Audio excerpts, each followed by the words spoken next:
শিক্ষা নিয়োগ দুর্নীতি মামলায় চন্দ্রনাথ সিংহর বাড়িতে তল্লাশি চালিয়ে যে কথা বলছিলাম যে ৪১ লক্ষ টাকা উদ্ধার করেছে ইডি সূত্রে দাবি টাকার উৎস নিয়ে সন্দেহ আছে। কোথায় সন্দেহ রয়েছে দেখুন। অসহযোগিতা করেছেন আপনি। অসহযোগিতার অভিযোগ থেকে প্রভাবশালী তকমা, তার বিরুদ্ধে ওঠা নানা অভিযোগ কারামন্ত্রী চন্দ্রনাথ সিংহ উড়িয়ে দিলেও চার্জশিটে এমনই সব চাঞ্চল্যকর দাবি করেছে ইডি, যা শনিবার উঠে এলো আদালতের সওয়াল জবাবেও। শিক্ষা নিয়োগ দুর্নীতি মামলায় ২০২৪-এর ২২শে মার্চ চন্দ্রনাথ সিংহর বাড়িতে তল্লাশি চালায় ইডি। কেন্দ্রীয় এজেন্সি দাবি করে তল্লাশিতে উদ্ধার হয় ৪১ লক্ষ টাকা। এদিন ব্যাংকশাল আদালতে সেই প্রসঙ্গ তুলে ইডির আইনজীবী ধীরাজ ত্রিবেদী বলেন, ২০২৪ সালে আমরা ৪১ লক্ষ টাকা ও মোবাইল পেলাম, পরে আরও টাকার হদিশ পাওয়া যায়। চন্দ্রনাথ সিংহ বলছেন কৃষি ও নির্মাণ কাজের দালালির টাকা। আমরা জিজ্ঞাসাবাদ করেছি, টাকার উৎস নিয়ে সন্দেহ আছে। এর আগে ইডি সূত্রে দাবি করা হয়, নগদে বিপুল লেনদেনের উৎস হিসাবে চন্দ্রনাথ সিংহ চাষবাসের উল্লেখ করেছেন। সেই জমি কখনো নিজের, কখনো পরিবারের, আত্মীয়দের, এমনকি দূর সম্পর্কের আত্মীয়দের নামেও দেখিয়েছেন তিনি। সম্প্রতি প্রাথমিক নিয়োগ দুর্নীতি মামলায় বিচার ভবনে ইডির বিশেষ আদালতে চন্দ্রনাথ সিংহকে অভিযুক্ত দায়ের করে ষষ্ঠ সাপ্লিমেন্টারি চার্জশিট জমা দিয়েছে ইডি। ওই মামলায় চন্দ্রনাথ ৫৫তম অভিযুক্ত বলে চার্জশিটে উল্লেখ করা হয়েছে। চার্জশিটের ৩৮ নম্বর পাতার ১১ নম্বর পয়েন্টে লেখা হয়েছে, চন্দ্রনাথ ও তার স্ত্রী কুন্তলা সিংহর নামে থাকা ইন্ডিয়ান ব্যাংকের যৌথ অ্যাকাউন্টে ২০১৬-র ৮ই জানুয়ারি থেকে ২০১৯-এর ৮ই নভেম্বরের মধ্যে ১,১৮,০০,০০০ নগদ জমা পড়ে। নগদের উৎস সম্পর্কে উত্তরে তিনি জানান, এই নগদ টাকা তাঁর এলাকায় সম্পত্তি লেনদেনের কমিশন বা দালালি থেকে আয়, কিন্তু তিনি তাঁর আয়কর রিটার্নে সম্পত্তি লেনদেনের জন্য পাওয়া কমিশন বা ব্রোকারেজ থেকে এই আয় বলে উল্লেখ করেননি। শনিবার ইডির আইনজীবী ধীরাজ ত্রিবেদী বলেন, তদন্তে সহযোগিতা করছেন না চন্দ্রনাথ সিংহ। তাঁর কাছে আগে বেশ কিছু নথি চাওয়া হয়েছিল, তিনি তখন দিলেন না, পরে ক্যালকুলেটিভ ভাবে নথি জমা দিলেন। তার মধ্যে মুরারই কৃষি দপ্তরের ডিরেক্টরের নথি ছিল, যেটা তাঁর কৃষি সামগ্রী সংক্রান্ত। আমাদের ধারণা তিনি রাজনৈতিকভাবে প্রভাব খাটিয়ে সেই সরকারি মেমো জোগাড় করেন। প্রসঙ্গত, শুক্রবারই মুরারই ২ নম্বর ব্লকের পাইকর কিষাণ মান্ডিতে হানা দেয় এনফোর্সমেন্ট ডিরেক্টরেট। তল্লাশি চালানো হয় ৬ ঘন্টা ধরে।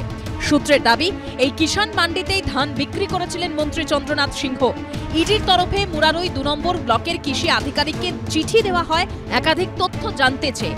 এত বড় একটা প্রাতিষ্ঠানিক দুর্নীতি চন্দ্রনাথ সিংহের মতো কোনো ব্যক্তির পক্ষে করা সম্ভব নয়।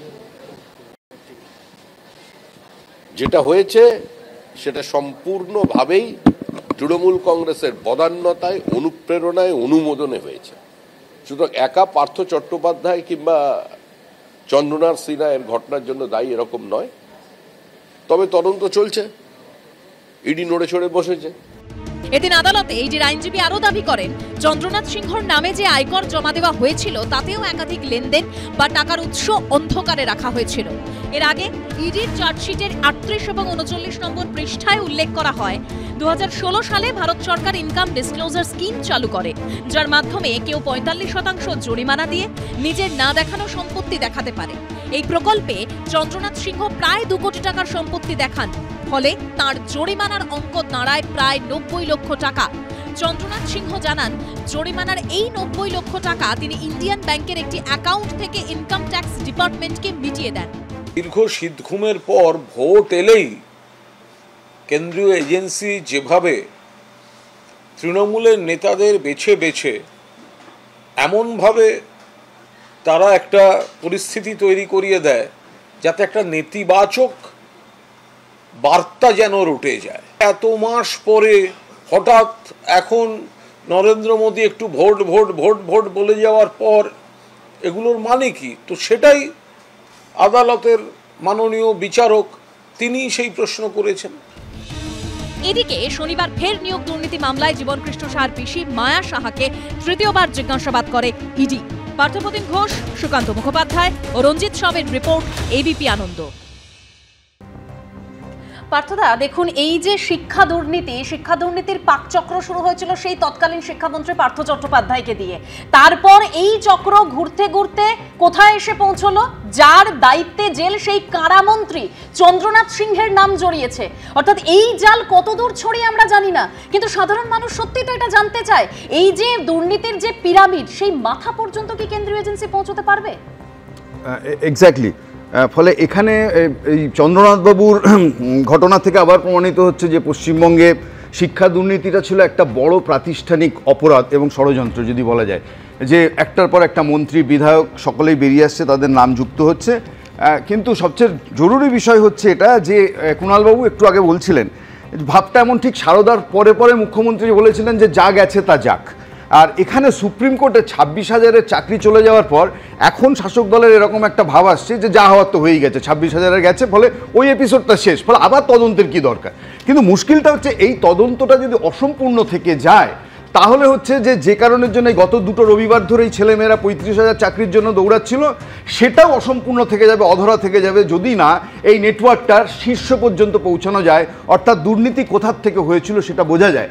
এবং সেটা যদি বুঝতে হয় তাহলে তার জন্য একটা প্রকৃত তদন্ত চাই, এবং সেই তদন্ত যে জায়গায় যাচ্ছে আমি আপনাকে বলছি যে আগামীকাল সকালে মহালয়া, ফলে মহালয়া এলেই যেরকম মনে হয় না দুর্গাপুজো এসে যাচ্ছে, ফলে ওই ইডি সিবিআইয়ের এই রাজ্যে ছটফটানি দেখলে আমার মনে হয় যে সামনে ভোট আসছে। ফলে এই যে ভোট আসছে এবং ইডি তৎপর হচ্ছে, 11 মাস আগে যেটা করার কথা ছিল 11 মাস পরে করছে, এবং এটার থেকে বোঝা যায় যে একটা অদ্ভুত রাজনীতির চক্রের মধ্যে ইডিও ঢুকে পড়েছে। সবাই বুঝতে পারছে রাজ্য জুড়ে চোর আছে, বুঝতে পারছে রাজ্যে চুরি হচ্ছে, কিন্তু এটাও বুঝতে পারছে চোর ধরা পড়ছে না।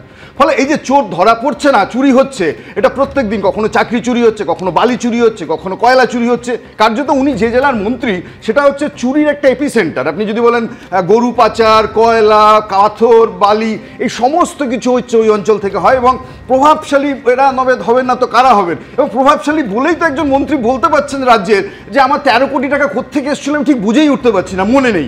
আমি বলছি যে এই যে মন্ত্রী যিনি হচ্ছেন ল মেকার বিধানসভায় বসে, তার তো প্রথম কাজ হবে যে ইডি যদি ডাক দেয় তাকে রেসপন্ড করা।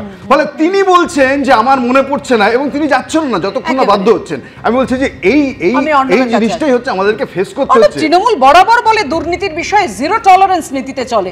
বেশ, এখানে দুধ কা দুধ পানি কা পানি হয়ে যাক, সমস্ত নথি দিয়ে ক্লিয়ার করে নিলেই তো হলো। চন্দ্রনাথ সিনহার আইনজীবী বলছেন আপনারা আবার কেন পেছনে যাচ্ছেন, পেছন ফিরে খোঁজার কি দরকার? এখন তো মঙ্গলবারের দিকে আমরা তাকিয়ে রয়েছি সকলেই, যে মঙ্গলবার আলটিমেটলি কি রায় হয়। একটা চার্জশিট হয়েছে এবং শেষ পর্যন্ত কি রায় হবে, সেই রায় যদি এইটাই সাব্যস্ত হয় যে চন্দ্রনাথ সিনহাকে জেলে যেতে হবে এবং চন্দ্রনাথ সিনহাকে সাজা ভোগ করতে হবে, তো তিনি সাজা ভোগ করবেন। আমি তাকে বারবার করে বলছি, মানে এই যে তরুণ যে বারবার করে আমাকে বললেন কথাটা, আমি সেখানে এইটুকু শুধু বললাম যে আমি কিন্তু ওকে ডিফেন্ড করছি না, কিন্তু উনি যেটা করলেন উনি কিন্তু কথাটা ঘুরিয়ে দিচ্ছেন বারবার করে। উনি একবারও বলছেন না যে যারা ওদের সঙ্গে রয়েছে, যাদের এগেইনস্টে এই ধরনের অভিযোগ উঠেছে, আপনি কেন তাদেরকে ডিফেন্ড করছেন বা আপনি এড়িয়ে যাচ্ছেন কেন? আমি সেটাই বলছি। সেটা কোর্টে গিয়ে মুভ করুন না। মুখ্যমন্ত্রীর রোলটাকে কি আপনি ইগনোর করবেন দাদা?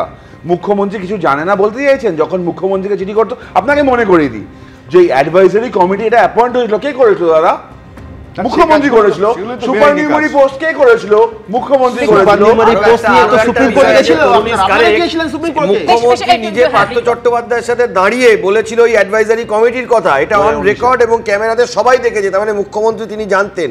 এটা কিন্তু সবার সামনে হয়েছিল যখন ওই মঞ্চগুলো ছিল, ওই যারা বঞ্চিত চাকরি প্রার্থী তাদের। এই 5 member committee it's an illegal committee, high court declare করে দিয়েছে। এবং শুধু এবং বিক্রম, আমি বলছি মনে করি যে তৃণমূল মন্ত্রিসভার প্রাক্তন মন্ত্রী উপেন বিশ্বাস, তিনি এই যে হুইসেল ব্লোয়ার তো ছিল এই ছেলেমেয়েরা, তিনি হচ্ছেন বারবার বলেছিলেন যে মন্ত্রিসভা থেকে বেরোনোর পর যে রাজ্যে এই দুর্নীতি, ওই শতরঞ্জনের কথা বলেছেন, একেবারে হচ্ছে জেলায় জেলায় সিন্ডিকেটের চেহারা নিয়েছে। এটা জানার পরেও যদি সরকার নির্লিপ্ত থাকে, ইনঅ্যাক্ট থাকে, তাহলে এই দুর্নীতি সরকার করেছেন, প্রমোট করেছেন। প্রশ্নই উঠছে না। যারা এ পর্যন্ত দেখুন অন্ততপক্ষে সংখ্যাটা প্রায় 30 জন হবে, মানে যতজন এইটার মধ্যে জড়িয়েছে এবং যাদের নাম উঠেছে এবং যাদের এগেনস্টে বিভিন্ন রকম ভাবে এই ইগি বা সিবিআই এর এই তদন্ত চলছে, তাদের মধ্যে কেউ কারো এরকম সাজা হয়েছে, কারো জামিনও হয়েছে। আমি বলছি পুরো জিনিসটা তো হয়েছে, কোন জায়গাতে এখানে কোথাও ডিফেন্ড করার জায়গা নেই। এবিপি আনন্দে এসে সুমন দার একটা শোতে 1-to-1 বছর দেড়েক হলো কুণাল ঘোষ বলে গেছিল রাজ্যে এখনো একজন মন্ত্রী আছে, পার্থ নয়, এখনো মন্ত্রিসভার সদস্য, যিনি চাকরি বিক্রির সাথে সরাসরি যুক্ত। এই যারা আজকে এই হোলিয়ার দান দাও সাজছে, কুণাল ঘোষ তৃণমূলের মুখপাত্র, নামটা বলছেন না কেন, বলে দিই। সেটা মানে উত্তর আমি কেন দেবো? মানে সেটা উত্তর আমার দেওয়ার কিছু নেই এখানে, যেহেতু তদন্তটা চলছে এবং সেই তদন্তের আদালত গ্রাহ্য প্রমাণের সাপেক্ষে যা যা হবে। না, দুর্ভাগ্যের বিষয় কি জানেন? দুর্ভাগ্যের বিষয় হাজার হাজার চাকরি চুরি হয়েছে, প্রাতিষ্ঠানিক দুর্নীতি আদালতকে বলতে হচ্ছে, এবং এই যারা যোগ্যতা ভিত্তিতে চাকরি পেয়েছেন, মেধার ভিত্তিতে চাকরি পেয়েছেন, তাদেরকে ফের পরীক্ষায় বসতে হচ্ছে যোগ্যতা প্রমাণ করার জন্য। আমাদের দুর্ভাগ্য এটাই। প্রাথমিকে নিয়োগ দুর্নীতিকাণ্ড, আদালতে ঝুলে রইল চন্দ্রনাথ সিংহর ভাগ্য। কারামন্ত্রীকে 7 দিনের জন্য হেফাজতে চেয়ে পাঠিয়েছে ইডি। কেন্দ্রীয় এজেন্সির দাবি, নথি চাওয়া হলেও তা সময় পাঠাননি চন্দ্রনাথ সিংহ। চার্জশিটের পর তড়িঘড়ি নথি জমা দেন। বোঝাই যাচ্ছে উনি কতটা প্রভাবশালী। পাল্টা চন্দ্রনাথ সিংহর আইনজীবীর বক্তব্য, ইডি বেশ কিছু তথ্য চেয়েছিল যা কম সময় দেওয়া যায় না। দেখুন, কারামন্ত্রীর কি কারাবাস হবে নাকি জামিন পাবেন? শনিবার এই বিষয়টির দিকেই নজর ছিল রাজ্যবাসীর। তবে প্রাথমিক নিয়োগ দুর্নীতি মামলায় চন্দ্রনাথ সিংহর বিরুদ্ধে ইডির বিশেষ আদালতে শুনানি শেষ হলেও রায় ঘোষণা হবে মঙ্গলবার দুপুর 2টায়। আমার বিচার ব্যবস্থার প্রতি আস্থা ছিল, আস্থা আছে, ভবিষ্যতেও আস্থা থাকবে। প্রাথমিক নিয়োগ দুর্নীতিতে চন্দ্রনাথ সিংহের বিরুদ্ধে চার্জশিটে প্রায় 13 কোটি টাকার বেআইনি আর্থিক লেনদেনের দাবি করেছে ইডি। এদিন শুনানির শুরুতেই কারামন্ত্রীকে হেফাজতে পাওয়ার জন্য জোরদার সওয়াল করে এনফোর্সমেন্ট ডিরেক্টরেট। চন্দ্রনাথ সিংহকে প্রভাবশালী বলেও কোর্টে দাবি করেন ইডির আইনজীবী ধীরজ ত্রিবেদী। তিনি বলেন, গত বছর চন্দ্রনাথ সিংহর বাড়িতে তল্লাশি চালিয়ে উদ্ধার হয় 41 লক্ষ টাকা, বাজেয়াপ্ত করা হয় মোবাইল ফোন, একাধিকবার সমন পাঠানো হয় কারামন্ত্রীকে। 41 লক্ষ টাকার উৎস জানতে চাওয়া হয়েছিল। এই সব প্রশ্নের উত্তর পেতে হেফাজতে নেওয়া অত্যন্ত প্রয়োজন। পাশাপাশি ইডির আইনজীবী এও বলেন, চন্দ্রনাথ সিংহর তরফে দাবি করা হয় ওই বিপুল টাকা কৃষিকাজ ও অন্যান্য রোজগার থেকে এসেছে। বলেছিলেন চাষ ও ফলনের থেকে পাওয়া কিছু টাকার হিসাব দেখাতে পেরেছেন তারা, কিন্তু সবটা নয়। বয়ান রেকর্ডের সময় প্রয়োজনীয় নথি দেখাতে পারেননি চন্দ্রনাথ সিংহ। সে সম্পর্কে বিশদে জানতে হেফাজতে রেখে জিজ্ঞাসাবাদ প্রয়োজন। ইডির আইনজীবী আরও দাবি করেন, চন্দ্রনাথ সিংহর নামে যে আয়কর জমা দেওয়া হয়েছিল তাতেও একাধিক লেনদেন বা টাকার উৎস অন্ধকারে রাখা হয়েছিল। জমি সংক্রান্তও একাধিক তথ্য পাওয়া গেছে। এত বড় একটা প্রাতিষ্ঠানিক দুর্নীতি চন্দ্রনাথ সিংহের মতো কোনো ব্যক্তির পক্ষে করা সম্ভব নয়। যেটা হয়েছে সেটা সম্পূর্ণভাবেই তৃণমূল কংগ্রেসের বদান্যতায়, অনুপ্রেরণায়, অনুমোদনে হয়েছে। সুতরাং একা পার্থ চট্টোপাধ্যায় কিংবা চন্দ্রনাথ সিনহা এর ঘটনার জন্য দায়ী এরকম নয়। তবে তদন্ত চলছে, ইডি নড়ে চড়ে বসেছে। তদন্তের এই দীর্ঘ সূত্রিতা মানুষকে ক্লান্ত করেছে, হতাশ করেছে, কিন্তু এখনো আস্থা আছে, যদি কিছু করতে পারে ইডি সিবিআইও করবে। এদিন আদালতে ইডির আইনজীবী দাবি করেন, চন্দ্রনাথ সিংহ বলেছিলেন তার চাষবাস ও রিয়েল এস্টেট থেকে টাকা এসেছে, যা সন্দেহজনক। আমরা এ সংক্রান্ত নথি পাইনি, উনি দেখাতে পারেননি। আমরা আরও নগদ লেনদেনের হদিশ পেয়েছি, তার জন্য হেফাজতে নিয়ে জিজ্ঞাসাবাদ প্রয়োজন। যে নথি পাওয়া গেছে তা চন্দ্রনাথ সিংহর হেফাজত হওয়ার জন্য যথেষ্ট। উনি শুধু প্রভাবশালী নন, রাজনৈতিক ক্ষমতাশালী। কারণ চার্জশিট জমা দেওয়ার আগে তিনি কোনো নথি দিচ্ছিলেন না। এর থেকেই বোঝা যায় তার প্রভাব কতটা। চন্দ্রনাথ সিনহা তৃণমূলের নেতা, একটা পাক্কা চোর এবং তৃণমূল এই দুটো সমর্থক। মানুষের টাকা মেরেছে, এদের জেলে যেতে হবে। এদিন চন্দ্রনাথ সিংহর আইনজীবী পাল্টা দাবি করেন, তথ্য প্রমাণ ও নথি নিয়ে মুখোমুখি বসানোর প্রয়োজন নেই, তদন্তের জন্যও হেফাজতে নেওয়ার প্রয়োজন নেই। চার্জশিট জমা দেওয়ার পর আবার পিছন ফিরে পুরনো কি তদন্ত করতে চাইছে? ইডি বেশ কিছু তথ্য চেয়েছিল যা কম সময় দেওয়া যায় না। এই তথ্য হাতের কাছে থাকে না। প্রথমে একটা জানা গেল নাকি এরকম হয়েছে, তারপরে 11 মাস কোনো কিছু নেই, হঠাৎ একেবারে কাস্টাডিতে নিতে হবে। সেটাই তো আমরা বলছি, যে শীত ঘুমে চলে যাওয়া, শীত ঘুম ভেঙে ওঠা, নরেন্দ্র মোদী এসে vote vote vote vote vote vote কিছু বলে যাওয়ার পর হঠাৎ তারপর নড়ে বসা। চন্দ্রনাথ সিংহের ভাগ্যে কি আছে জানা যাবে মঙ্গলবার। সুকান্ত মুখোপাধ্যায়, পার্থপ্রতিম ঘোষ ও শিবাশিস মৌলিকের রিপোর্ট, এবিপি আনন্দ।